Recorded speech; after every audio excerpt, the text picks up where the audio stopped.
Hello everyone, welcome back to my YouTube channel. ನಾನು 18 ವರ್ಷ ಇರುವಾಗ ನನಗೆ ಯಾರಾದರೂ ಈ ಅಡ್ವೈಸಸ್ನ ಕೊಟ್ಟಿದ್ರೆ ಎಷ್ಟು ಚೆನ್ನಾಗಿರ್ತಿತ್ತು ಅನ್ನುವಂಥ 7 ಪಾಯಿಂಟ್ಸ್ನ ನಿಮ್ಮ ಜೊತೆ ಶೇರ್ ಮಾಡ್ಕೊಬೇಕು ಅಂತ ಇದ್ದೀನಿ. ಸೊ ತಡ ಮಾಡೋದು ಬೇಡ, let's go get in to that. Point number 1, goal clarity. ಹೌದು, ನೀವೇನಾದರೂ ಟೀನೇಜರ್ ಆಗಿದ್ದರೆ ಈ ಪಾಯಿಂಟ್ ತುಂಬಾ ಇಂಪಾರ್ಟೆಂಟ್. ಯಾಕೆ ಅಂತ ಕೇಳ್ತೀರಾ? ಗುರಿ ಇಲ್ಲದೆ ಓಡೋದು, ಅಡ್ರೆಸ್ ಇಲ್ಲದೆ ಬಸ್ ಹತ್ತೋದು ಎರಡೂ ಒಂದೇ. ನೀವು ಹೋಗಬೇಕಾಗಿರೋ ಜಾಗಕ್ಕೆ ತಲುಪೋಕೆ ಆಗೋದಿಲ್ಲ. ಫಾರ್ ಎಕ್ಸಾಂಪಲ್, ಇಬ್ಬರು ಸ್ಟೂಡೆಂಟು ಒಂದೇ ಕಾಲೇಜ್ಗೆ ಜಾಯ್ನ್ ಆಗ್ತಾರೆ. ಮೊದಲನೇ ಸ್ಟೂಡೆಂಟು ತನಗೆ ಒಳ್ಳೆ ಜಾಬ್ ಸಿಗಬೇಕು ಅಂತ ಫಸ್ಟ್ ಡೇಯಿಂದನೇ ಹಾರ್ಡ್ ವರ್ಕ್ ಮಾಡ್ತಾನೆ, ಸ್ಕಿಲ್ಸ್ನ ಇಂಪ್ರೂವ್ ಮಾಡ್ಕೊತಾನೆ, ಪ್ರಾಜೆಕ್ಟ್ಸ್ಗಳನ್ನ ಮಾಡ್ತಾನೆ, ಹಾಗೆ ನೆಟ್ವರ್ಕ್ನ ಬಿಲ್ಡ್ ಮಾಡ್ತಾನೆ. ಆದರೆ ಎರಡನೇ ಸ್ಟೂಡೆಂಟು ಕಾಲೇಜ್ ಮುಗಿಲಿ ಬಿಡು ನೋಡೋಣ ಅಂತ ಸುಮ್ಮನಾಗ್ಬಿಡ್ತಾನೆ. ಕೆಲವು ವರ್ಷಗಳ ನಂತರ ಮೊದಲನೇ ಸ್ಟೂಡೆಂಟ್ಗೆ ತನಗೆ ಬೇಕಾಗಿರೋ ಜಾಬ್ ಈಸಿಯಾಗಿ ಸಿಕ್ಬಿಡುತ್ತೆ. ಆದರೆ ಎರಡನೇ ಸ್ಟೂಡೆಂಟು ಆವಾಗ ಯೋಚನೆ ಮಾಡೋಕ್ಕೆ ಸ್ಟಾರ್ಟ್ ಮಾಡ್ತಾನೆ, ನಾನು ಮುಂದೆ ಏನು ಮಾಡಲಿ ಅಂತ ಹೇಳಿಬಿಟ್ಟು. ಇಲ್ಲಿ ಇಬ್ರಿಗೂ ಒಂದೇ ಸಮಯ ಸಿಕ್ಕಿತ್ತು, ಆದರೆ ಗುರಿ ಒಬ್ಬನಿಗೆ ಮಾತ್ರ ಇತ್ತು. ಹಾಗಾಗಿ ನೀವು ಪ್ರತಿದಿನ ಎದ್ದಾಗ ನಿಮ್ಮನ್ನು ನೀವೇ ಕೇಳ್ಕೊಳ್ಳಿ, ನನ್ನ ಗುರಿ ಏನು, ಆ ಗುರಿನ ತಲುಪೋಕೆ ಇವತ್ತು ನಾನು ಯಾವ ಸ್ಟೆಪ್ನ ತೊಗೊಬೇಕು ಅಂತ. ಹಾಗೆ ಮಾಡಿದಾಗ ನಿಮ್ಮ ಫ್ಯೂಚರ್ ತುಂಬಾ ಚೆನ್ನಾಗಿರುತ್ತೆ. Point number 2, document what you have learned. ಈಗಂತೂ ಸೋಷಿಯಲ್ ಮೀಡಿಯಾದಲ್ಲಿ, ಯೂಟ್ಯೂಬಲ್ಲಿ ತುಂಬಾ ಒಳ್ಳೊಳ್ಳೆ ಇನ್ಫಾರ್ಮೇಷನ್ಗಳು ಸಿಗುತ್ತೆ. ಅದನ್ನೆಲ್ಲ ಡಾಕ್ಯುಮೆಂಟ್ ಮಾಡುವಂಥ ಅಭ್ಯಾಸನ ಮಾಡ್ಕೊಳ್ಳಿ. ಫಾರ್ ಎಕ್ಸಾಂಪಲ್, ಒಂದು ಬುಕ್ ಓದಿದ್ರಾ, ಒಂದು ಆರ್ಟಿಕಲ್ ಓದಿದ್ರಾ, ಅಥವಾ ಒಂದು ಪಾಡ್ಕಾಸ್ಟ್ನೇ ನೋಡಿದ್ರಾ, ತಕ್ಷಣ ಇನ್ನೊಂದು ವಿಡಿಯೋಗೆ ಜಂಪ್ ಆಗಬೇಡಿ. ಸ್ವಲ್ಪ ಸಮಯ ತೆಗೆದುಕೊಳ್ಳಿ, ಜಸ್ಟ್ 15 to 20 ಮಿನಿಟ್ಸ್ ಸಾಕು. ಒಂದು ನೋಟ್ಸಲ್ಲಿ ಬರೀರಿ, ಈ ಬುಕ್ಕಿಂದ ನಾನು ಏನು ಕಲಿತೆ, ಯಾವ ಪಾಯಿಂಟ್ ನನಗೆ ತುಂಬ ಇಂಪ್ಯಾಕ್ಟ್ ಮಾಡ್ತು, ನನ್ನ ಥಿಂಕಿಂಗಲ್ಲಿ ಏನು ಚೇಂಜಸ್ ಆಯಿತು ಅಂತ ಬರೀರಿ. ಆ ಟೈಮಲ್ಲಿ ನಿಮಗೆ ಅದು ಅನ್ನೆಸೆಸರಿ ಅಂತ ಅನ್ನಿಸ್ಬೋದು, ಆದರೆ ಮುಂದೊಂದು ದಿನ ನೀವು ಆ ನೋಟ್ಸ್ ನೋಡಿದಾಗ ನಿಮ್ಮ ಮೈಂಡ್ ಸೆಟ್ಟಲ್ಲಿ ಎಷ್ಟು ಚೇಂಜಸ್ ಆಗಿದೆ, ನಿಮ್ಮ ಗ್ರೋತ್ ಜರ್ನಿ ಏನು ಅಂತ ನೋಡೋಕ್ಕೆ ತುಂಬಾ ಇಂಟ್ರೆಸ್ಟಿಂಗ್ ಆಗಿರುತ್ತೆ. ಹಾಗೆ ಹಿಂತಿರುಗಿ ನೋಡಿದಾಗ ವಾವ್, ನಾನು ಇಷ್ಟೊಂದು ಜರ್ನಿ ಮಾಡಿದ್ದೀನ ಅಂತ ನಿಮಗೆ ನೀವೇ ಸರ್ಪ್ರೈಸ್ ಆಗ್ತೀರಾ. ಹಾಗಾಗಿ ನಾಲೆಡ್ಜ್ನ ಕಲೆಕ್ಟ್ ಮಾಡೋದು ತುಂಬಾ ಇಂಪಾರ್ಟೆಂಟು, ಆದರೆ ಅದನ್ನು ನಮ್ಮ ಜೀವನದಲ್ಲಿ ಇಂಪ್ಲಿಮೆಂಟ್ ಮಾಡ್ಕೊಳ್ಳೋದು ಅದಕ್ಕಿಂತ important. That is where the real growth starts. Point number 3, click photos. ನೀವು ಟೀನೇಜಲ್ಲಿರುವಾಗ ತುಂಬ ಫೋಟೋಸ್ನ ಕ್ಲಿಕ್ ಮಾಡ್ಕೊಳ್ಳಿ. ಈ ಪಾಯಿಂಟು ನಿಮಗೆ ವಿಚಿತ್ರ ಅಂತ ಅನ್ನಿಸ್ಬೋದು, ಆದರೆ ಕಾಲೇಜ್ ಡೇಸ್, ಹಾಸ್ಟೆಲ್ ಮೆಮೊರೀಸ್ ಜೀವನದಲ್ಲಿ ಒಂದೇ ಸಲ ಬರೋದು. ಫಾರ್ ಎಕ್ಸಾಂಪಲ್, ನೀವು ನಿಮ್ಮ ಸ್ಕೂಲ್ ಫ್ರೆಂಡ್ಸ್ ಜೊತೆ ಅಥವಾ ಕಾಲೇಜ್ ಫ್ರೆಂಡ್ಸ್ಗಳ ಜೊತೆ ಇವತ್ತೊಂದು ಫೋಟೋ ತೊಗೊತೀರಾ ಅಂತ ಅಂದ್ಕೊಳ್ಳಿ. 10 ವರ್ಷಗಳ ನಂತರ ಅವರೆಲ್ಲ ತಮ್ಮ ಜೀವನದಲ್ಲಿ ಜಾಬ್ ಅಥವಾ ಫ್ಯಾಮಿಲಿಯಲ್ಲಿ ಬ್ಯುಸಿಯಾಗಿ ಹೋಗಿಬಿಡ್ತಾರೆ. ಆ ಕ್ಷಣದಲ್ಲಿ ನೀವು ಈ ಫೋಟೋಸ್ನ ನೋಡಿದಾಗ ನಿಮ್ಮ ಮೆಮೊರೀಸ್ ಎಲ್ಲ ಕಣ್ಮುಂದೆ ಬರುತ್ತೆ. ಹಾಗಾಗಿ ಸ್ಪೆಷಲ್ ಅಕೇಶನ್ಸ್ಗಳಿಗೆ ವೆಯ್ಟ್ ಮಾಡದೆ ನಾರ್ಮಲ್ ಡೇಸಲ್ಲಿ ಕೂಡ ಫೋಟೋಸ್ನ ಕ್ಲಿಕ್ ಮಾಡ್ಕೊಳ್ಳಿ. ಫ್ರೆಂಡ್ಸ್ ಜೊತೆ ಹೊರಗಡೆ ಹೋದಾಗ, ವಾಕಿಂಗ್ ಹೋದಾಗ, ಈವನ್ ಸಿಲ್ಲಿ ಮೂಮೆಂಟ್ಸ್ಗಳನ್ನ ಕ್ಯಾಪ್ಚರ್ ಮಾಡ್ಕೊಳ್ಳಿ. ಯಾಕಂದರೆ ಮೂಮೆಂಟ್ಸ್ಗಳು ಕಳೆದು ಹೋಗುತ್ತೆ, ಆದರೆ ಫೋಟೋಸ್ಗಳು ಆ ಮೂಮೆಂಟ್ಸ್ಗಳನ್ನ ಜೀವಂತವಾಗಿಟ್ಟಿರುತ್ತೆ. Point number 4, don't think about others. ಬೇರೆ ಜನ ನಿಮ್ಮ ಬಗ್ಗೆ ಏನು ಅಂದ್ಕೊಳ್ತಿದ್ದಾರೆ ಅಂತ ನೀವು ಯಾವತ್ತೂ ಯೋಚನೆ ಮಾಡಬೇಡಿ. ಯಾಕಂದರೆ ಕಾಲೇಜಲ್ಲಿ ಆಲ್ಮೋಸ್ಟ್ ಎಲ್ಲರಿಗೂ ಒಂದು ಫೀಲಿಂಗ್ ಇರುತ್ತೆ, ನನ್ನ ಡ್ರೆಸ್ ನೋಡಿ ಜಡ್ಜ್ ಮಾಡ್ತಾ ಇದ್ದಾರಾ, ನನ್ನ ಮಾತು ವಿಯರ್ಡ್ ಅನ್ನಿಸ್ತಾ ಇದೆಯಾ, ಅಥವಾ ನನ್ನ ಬಗ್ಗೆ ಏನು ಅಂದ್ಕೊಳ್ತಿದ್ದಾರೆ ಅಂತ. ನಿಜ ಹೇಳಬೇಕಂದ್ರೆ ಮೋಸ್ಟ್ ಆಫ್ ದ ಪೀಪಲ್ ನಿಮ್ಮ ಬಗ್ಗೆ ಯೋಚನೆ ಮಾಡ್ತಾ ಇರಲ್ಲ.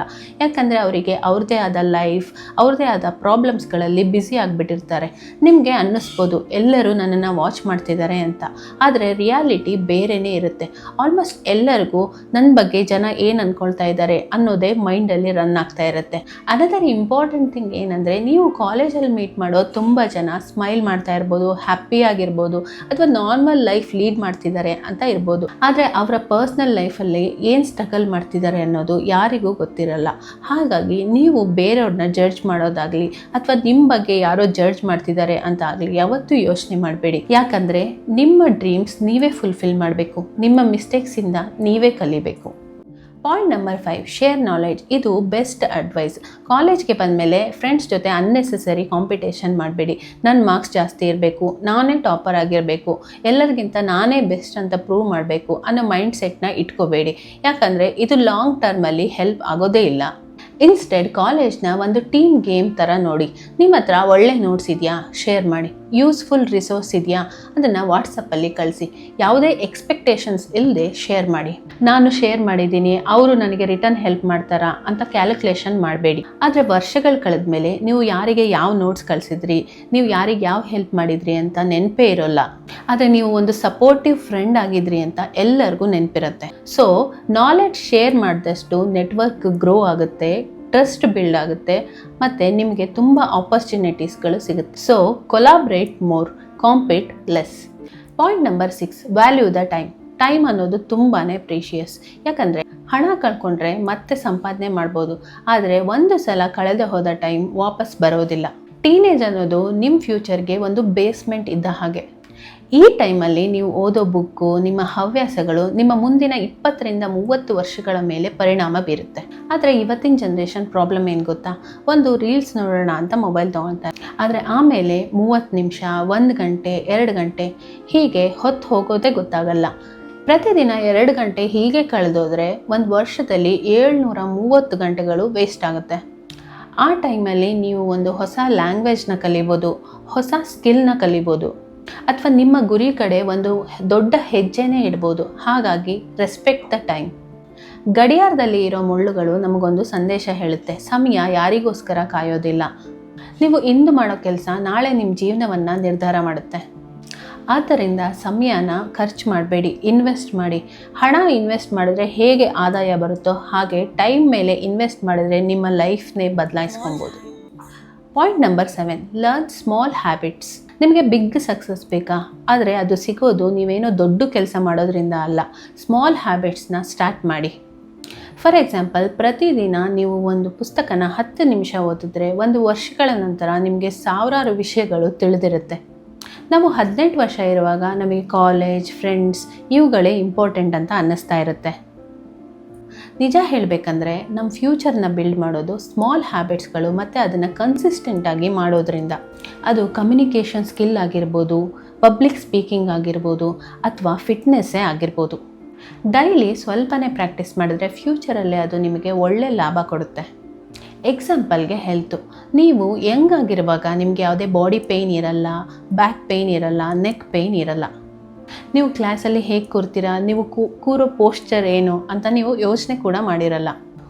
ಆದರೆ ನಿಮಗೆ 25-26 ವರ್ಷ ಆದಾಗ ಕಂಟಿನ್ಯೂಯಸ್ ಆಗಿ ಲ್ಯಾಪ್ಟಾಪ್ ಮುಂದೆ ಕೂತ್ಕೊಂಡು ವರ್ಕ್ ಮಾಡುವಾಗ ನಿಮಗೆ ಸಡನ್ನಾಗಿ ರಿಯಲೈಸ್ ಆಗುತ್ತೆ, ನನ್ನ ಪೋಸ್ಚರ್ ಸರಿ ಇಲ್ಲ, ತುಂಬಾ ಸ್ಪಾಯ್ಲ್ ಆಗಿಬಿಟ್ಟಿದೆ ಅಂತ.